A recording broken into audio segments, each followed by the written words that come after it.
All right, so for our final video, we're going to be combining two of the previous topics together. It's something that we call solution stoich or solution stoichiometry.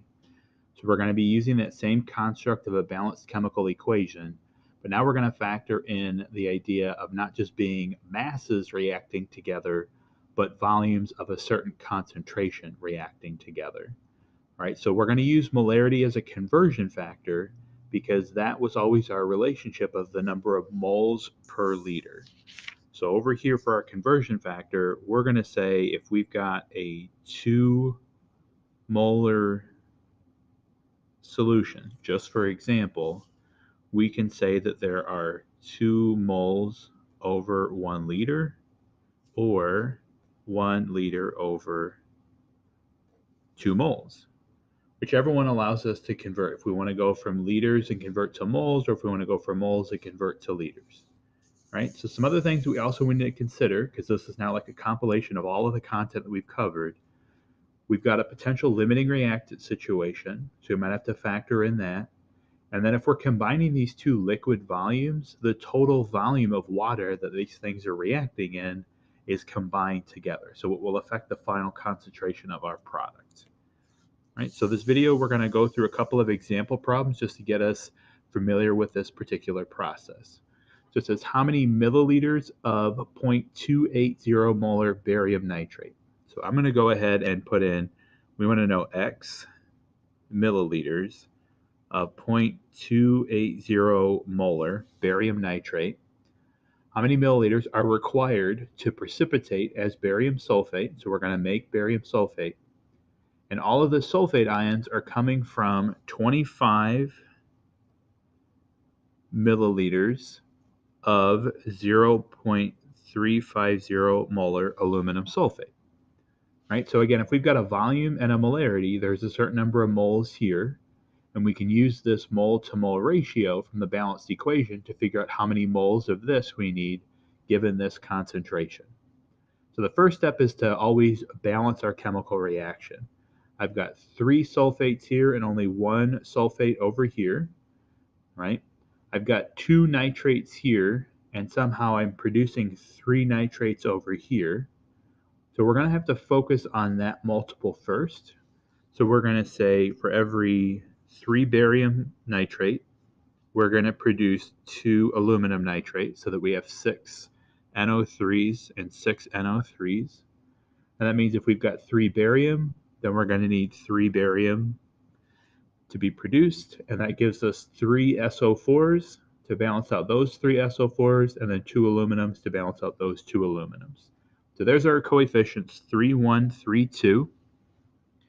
And the goal is to figure out the volume of this needed given this volume and this concentration. Now, one thing that we cannot use, most importantly, cannot use, is that M1V1 equals M2V2 equation. It looks like it's an M1V1, M2V2 problem, but that's only when we water down a solution. Here we're combining 2 different solutions, so we have to factor in this 3-to-1 ratio in our problem.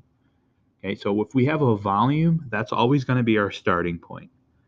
So we're starting with 25 milliliters of Al2SO43, and then we want to convert this to liters because that 0.35 is the number of moles per liter. So we're going to say for every 1 liter, there are 1,000 milliliters. And then we would have the number of liters. So now we can say for every 0.350 moles, there's 1 liter. Right, so now liters cancel, and if I stopped right there, all I'd essentially find is the number of moles of this reactant. Well, here's this ratio, so we know that for every 1 mole of Al2SO43, so now this label can cancel out, we are required to use 3 moles of BaNO3 Okay, so then I can use this relationship because for this particular solution, we've got a different molarity. So for every 0.280 moles, there's 1 liter.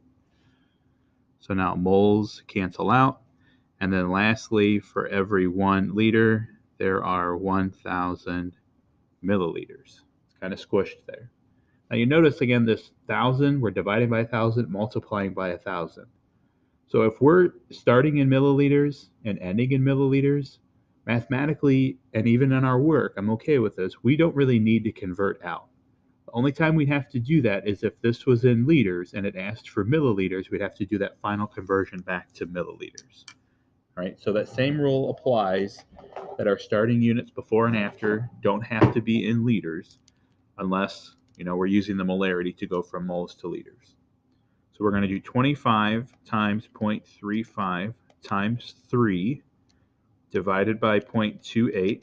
Again, multiply by every numerator to divide by the denominator. And this is going to be equal to 93.75 milliliters. Okay. Again, we've got somewhat similar concentration, but we need 3 times as much. So the fact that we need about 3 times as much volume is a good thing. And this is a slightly smaller molarity, so we need more of this solution because it's less concentrated for these reactions to complete. Okay, so the fact that we've got 93.75 is a good logical answer. All right, so the next problem, we got how many grams of barium sulfate, so X grams, will precipitate, so that's just will be produced when 100 milliliters of 0.500 molar barium nitrate react with 100 milliliters of 0.50 molar aluminum sulfate. So here's the tricky part with this question. We've got 2 volumes, we've got 2 molarities, we've got the same reaction. So this is a solution stoichiometry limiting reactant problem. We need to figure out which volume with the same concentration are we going to run out of first. Well, using the same logic we kind of applied up here, and the fact that we need 3 times as much of this solution as we do this solution, makes us assume that barium nitrate is going to be our limiting reactant, but we have to mathematically prove that like we've done before by converting reactant to reactant. Right? So we're going to start by just converting barium nitrate to aluminum sulfate and see what volume do we actually need to see if this is going to be in excess. So if we have 100 milliliters of barium nitrate, okay, we're going to skip the step of dividing by 1,000 and then multiplying by 1,000 because we're going from volume to volume. And we're going to say that 0.500 moles per liter, right? So nothing cancels out just yet. And then we're going to use, because moles of barium nitrate will go down here, so for every 3 moles of barium nitrate, so now that formula, barium nitrate and moles will cancel out. We only need 1 mole of aluminum sulfate.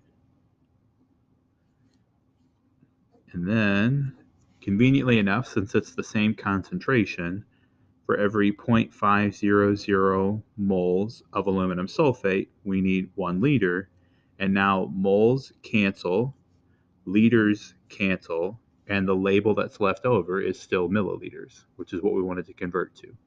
So we're going to do 100 times 0.5 divided by 0.5. So these are going to cancel out, divided by 3. Now, again, conveniently enough, this only works because they're the same molarity. We can't just do that if it's different molarities. So 100 divided by 3 is equal to 33.3 milliliters of Al2SO43, of which we have 100 milliliters to react with. So we've clearly got an excess. And then this is going to be our limiting reactant. Okay? So once we've done that, again, like before, all this was proof that this is now our true starting point because we only look from the perspective of the limiting reactant. We're going to do the same line of work, except this time, since we're going from volume to moles to grams, we have to factor in that molarity is a true number of moles per liter, not milliliters. So now it's required that we say for every 1,000 milliliters, there's 1 liter. For every 0.5 moles, there's 1 liter. And I guess it probably wouldn't hurt if I put this label over there. Okay, so we actually have to use the 0.5 moles per 1 liter to figure out how many moles are in this 100 milliliters. And then for every 3 moles of barium nitrate, we're going to produce 3 moles of barium sulfate. So milliliters cancel, liters cancel, moles of barium nitrate cancel. So if I stopped right there, I'd know how many moles of barium sulfate I'm going to produce. And then we give you the molar mass here in the question. So we know that for every 1 mole of barium sulfate, there's 233.38 grams. Okay? So we have to say that 100 divided by 1,000 is 0.1 liters, and in 1 liter it'd be 0.5 moles. So given this volume in liters and given this number of moles, what's the ratio? Because we're not eventually converting back to milliliters. That's why this step has to be in there now. So 0.1 times 0.5 times 3 divided by 3 times 233.38 gives us a final mass of 11.7 grams of barium sulfate. Okay? So then it says, what is the resultant molarity of the excess reactant? Well, we kind of did the legwork up here a little bit. We started with 100. We used 33.3. So if we have 100 and we use 33.3, we have left over 66.7 milliliters of 0.5. Okay, so this is what's unused. So now this becomes a dilution problem. If we have 66.7 milliliters and the original molarity was 0.5, well, the final volume of everything is now a total of 200 milliliters. So what would the final molarity then be? Well, if they were individually 0.5 and we have a decent amount that's unreacted, its concentration is going to go down if it now totals a total of 200 milliliters. So 66.7 times 0.5 divided by 200 means that this leftover aluminum sulfate that didn't react, that 66.7, watered down, has a molarity of 0.167 molar. Okay? So there's a worksheet connected to this. Make sure you practice this. I think even as you watch this video, you realize that it does get a little complicated, what steps you need, which ones you can include, which ones you can't. And make sure you get the help. Make sure you ask questions, stop on by if you need any help solving any of the problems.